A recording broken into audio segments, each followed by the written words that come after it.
सोर घाटी यानी पिथौरागढ़। आइए अब हम आपको लिए चलते हैं ग्राम जाग की सैर पर। नेशनल हाईवे 125 यानी टनकपुर की ओर चलते समय हम आपको लिए चलते हैं ग्राम जाग की ओर। ये है ग्राम जाग का मार्ग। तकरीबन 9 ग्राम सभाओं को जोड़ता यह मार्ग सीधे ग्राम जाग की सैर पर आपको लिए चलता है।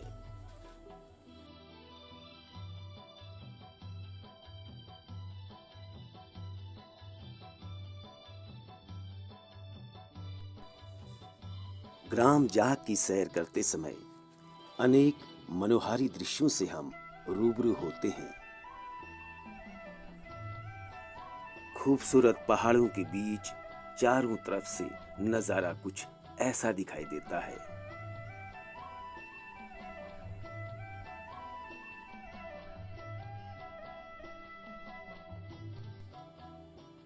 ग्राम जाग की यात्रा के साथ साथ हमें अनेक मनोहारी दृश्य भी नजर आते हैं।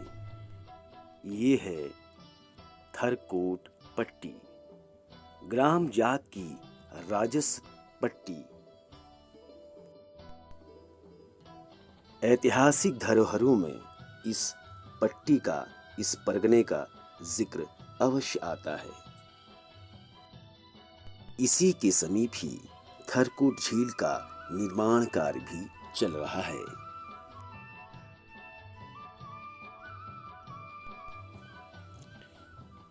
थरकोट पट्टी के बाद ये है विशाल का पुल।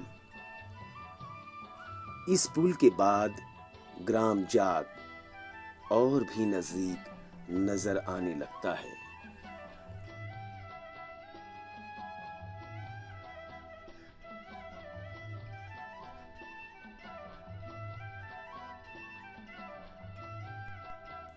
और ये क्षेत्र है बालाकोट ग्राम सभा का।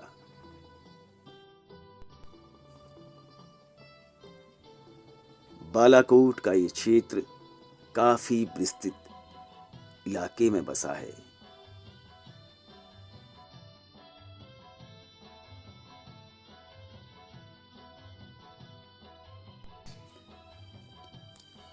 बालाकोट क्षेत्र के बाद जैसे जैसे ग्रामवासी अपने गंतव्य स्थान की ओर चलते हैं, उन्हें लगता है जैसे उनका घर का आंगन यानी कि अपना क्षेत्र जाग उनके और करीब आता चल रहा है।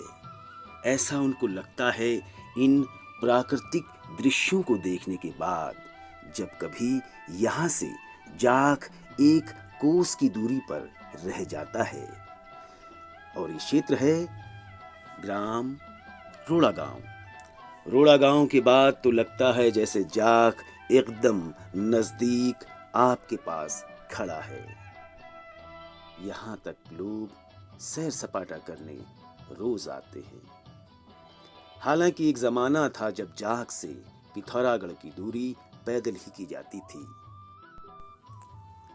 कहते हैं कि 1961 के आसपास स्वर्गीय श्री मोतीराम भटजी के नेतृत्व में जन सहयोग से का निर्माण श्रमदान द्वारा किया गया। शायद यही वजह है जिला पंचायत द्वारा ऐचोली जाख मोटर मार्ग को मोती मार्ग नाम देना, मानो क्षेत्र के विकास में उनका योगदान स्वीकार करना हो। और अब तो ग्राम सभा जाग के अतिरिक्त अन्य ग्राम सभाएं भी सड़कों द्वारा जुड़ चुकी हैं। और ये है जाग स्थित नौलेगाल। कभी इस मार्ग पर पानी बहुत ज्यादा आता था, मगर सड़क निर्माण के साथ साथ पानी का बहाव भूमि के अंदर ही समा गया।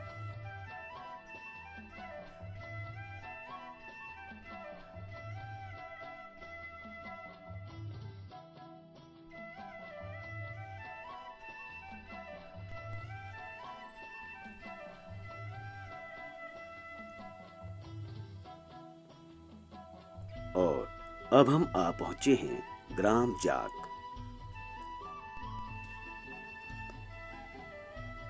ग्राम सभा जाक की ये बाजार अपने आप में पूर्ण बाजार है।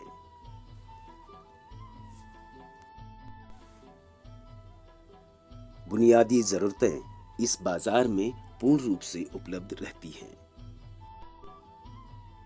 जाक के अतिरिक्त अन्य 9 ग्राम सभाओं को अपनी सुविधाएं देने वाला जाक का यह बाजार अपने आप में पूर्ण बाजार कहा जा सकता है।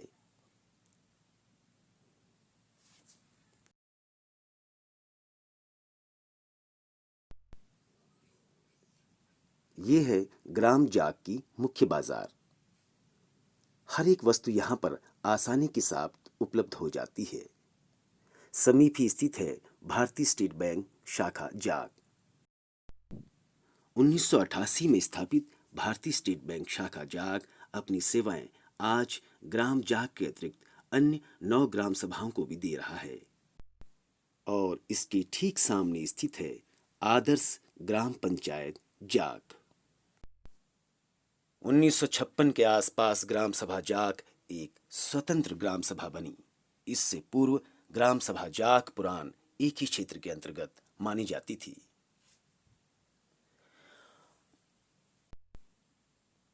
साप्ताहिक अवकाश के बावजूद भी यहाँ की बाजार में रौनक हमेशा बनी रहती है। दूर दूर से यहाँ पर लोग खरीदारी करने के लिए आते हैं। यह बाजार अपने आप में एक पूर्ण बाजार कहा जा सकता है।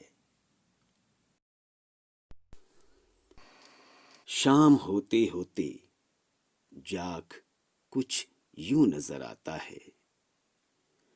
दिन भर की थकान के बाद यहाँ की युवा शाम को कुछ इस अंदाज में भक्ति भाव के साथ कुछ ऐसा करते हैं।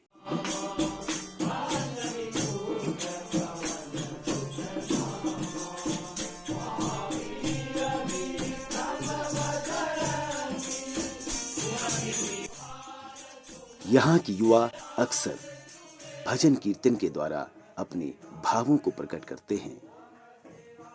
यह युवा आने वाली पीढ़ियों के लिए एक प्रेरणा के स्रोत है।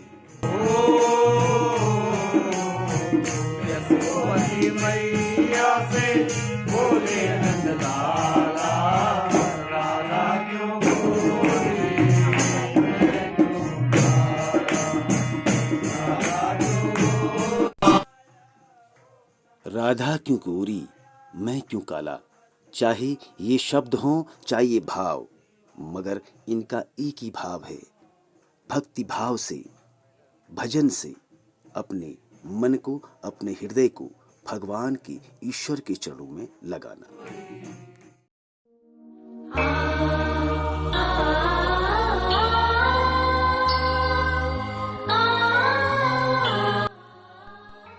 अखंड रामायण पाठ के उपलक्ष्य पर आयोजित ग्राम जाक के निवासियों द्वारा निकाली गई यह कलश यात्रा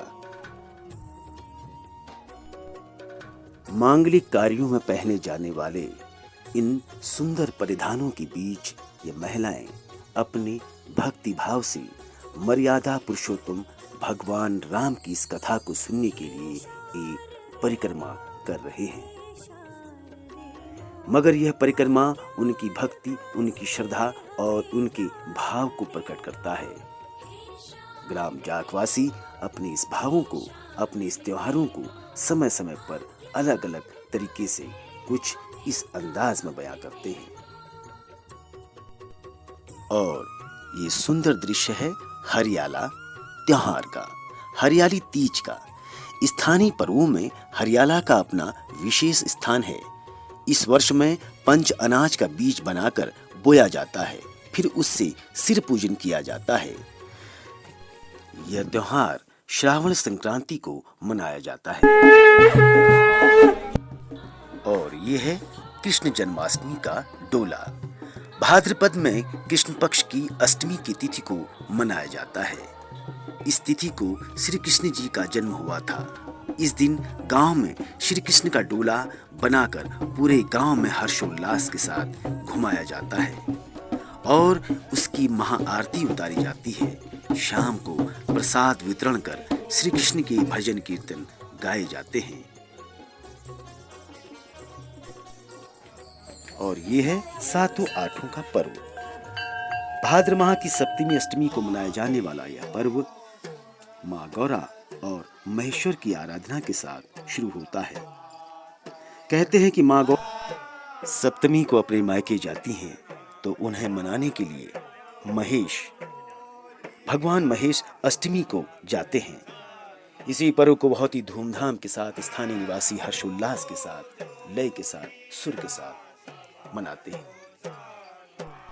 और कभी कभी ये खेल कुछ इस तरह से हर्षोल्लास के साथ भी मनाया जाता है।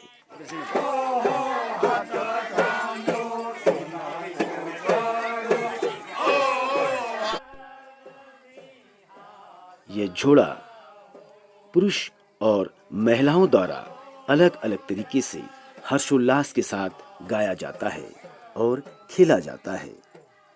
रामायण और महाभारत के प्रसंगों पर आधारित यह खेल, यह उत्सव हर्षोल्लास के साथ बुजुर्ग, बच्चे और युवा बहुत धूमधाम के साथ आठों के इस पर्व को मनाते हैं।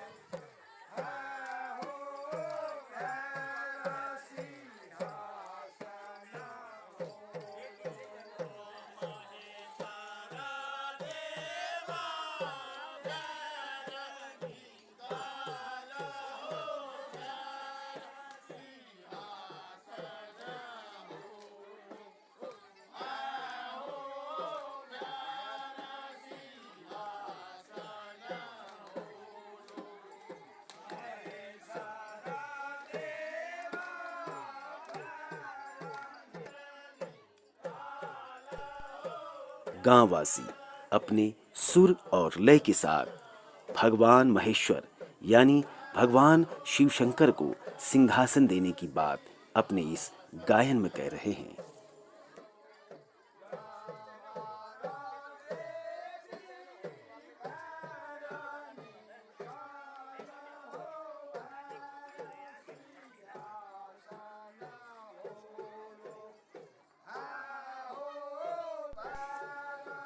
महेश्वर के बाद माँ गौरी को सिंहासन देने की बात गांववासी अपने इस गायन शैली के जरिए व्यक्त कर रहे हैं। और ये है हुड़का वाद्य यंत्र। पूरी होली का गायन और नृत्य हुड़के पर आधारित होता है।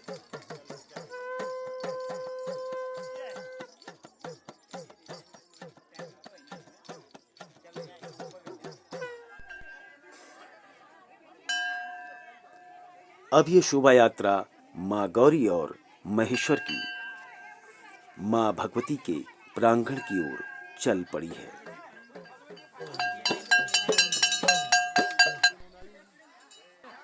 अष्टमी के दिन माँ गौरा और भगवान महेश को बिरुण चलाए जाते हैं। बिरुण 5 प्रकार के अनाजों द्वारा या 7 प्रकार के अनाजों द्वारा बनाया गया भगवान का एक प्रसाद है जो भगवान को अर्पित किया जाता है। आठों का यह पर्व बच्चों के लिए, बड़ों के लिए और बुजुर्गों के लिए एक महापर्व है और बच्चे कुछ इस तरह से इस पर्व को मनाते हैं।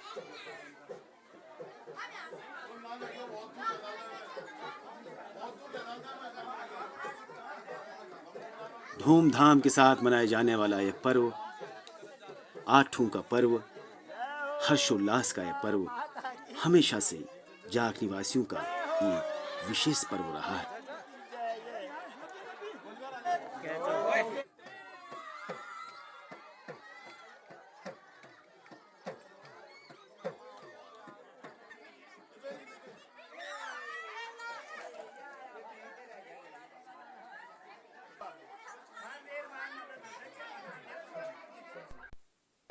और अब समय आ चुका है आठों को विदाई देने का और एक नया संकेत, एक नए ऋतु परिवर्तन का संकेत होली पर्व को मनाने का।